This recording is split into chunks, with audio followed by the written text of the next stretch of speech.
AT&T has made it for sale. It's not illegal to buy data. It's illegal to request it and demand it.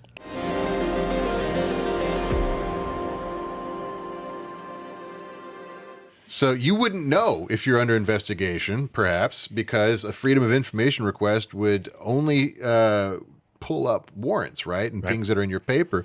Turns out AT&T has decided to open up the registry through something called the Hemisphere Project.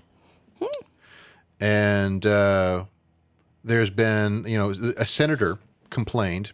A senator had to complain about this, that American law enforcement agencies have been routinely snooping on U.S. citizens and residents without regard to privacy and provisions of the Fourth Amendment because they're no longer requesting via subpoenas of data and judge-approved warrants of data. They're just simply purchasing it from AT&T. AT&T has made it for sale. It's not illegal to buy data. It's illegal to request it and demand it without a warrant. It's illegal to request it, but it's not illegal to buy. So how do you know? I'm still confused. If I want to buy something from you, I'm going to ask you if it's for sale. Is that illegal? It's not illegal. To ask for it? It's not currently deemed unconstitutional for law enforcement to purchase data. And this has been going on for a while, not just with AT&T. Oh, yeah. This has been going on for 15 years. So Jon Stewart came out about this. Facebook. Where they were studying on journalists, and they're spying on people, and they're taking senators' phones, and they were the war on journalists, the whistleblowers, all the stuff. That was, God, that was 2010, 2012. Mm-hmm.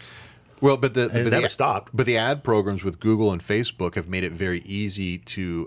Remember what we used to do when we were trying to do political marketing campaigns, and we would try to create lists. They would give you every voter. Yeah. Right. Well, so you can do that by, all you got to do is force these people to click on one thing, even if they don't buy something. You've got all of their data, and then you've got a list of people that you have all of the demographic data. You didn't have to do a warrant request. You just had to pay a couple fractions of a penny for a click.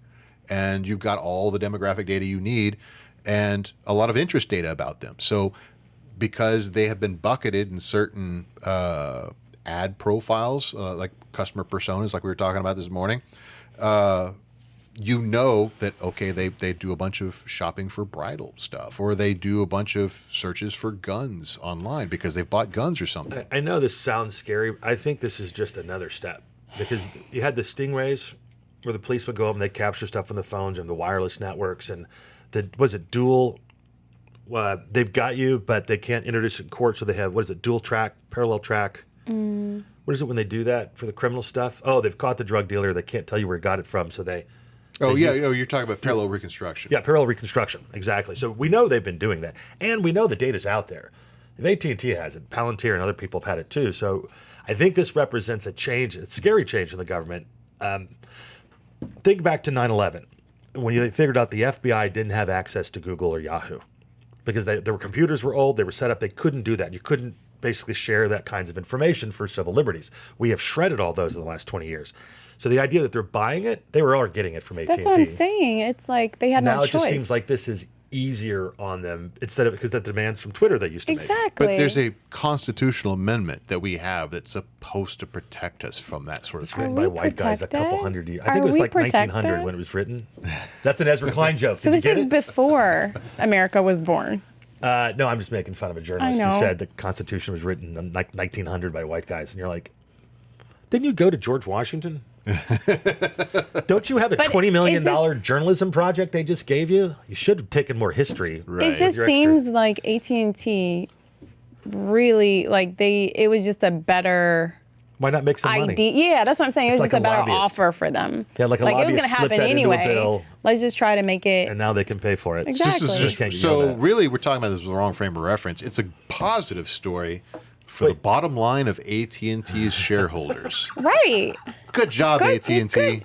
So I don't need to switch. Invest in AT&T, not financial advice. I think it was a smart business move. We're protected. It may look like I'm boycotting all these companies. I'm just poor because of the interest.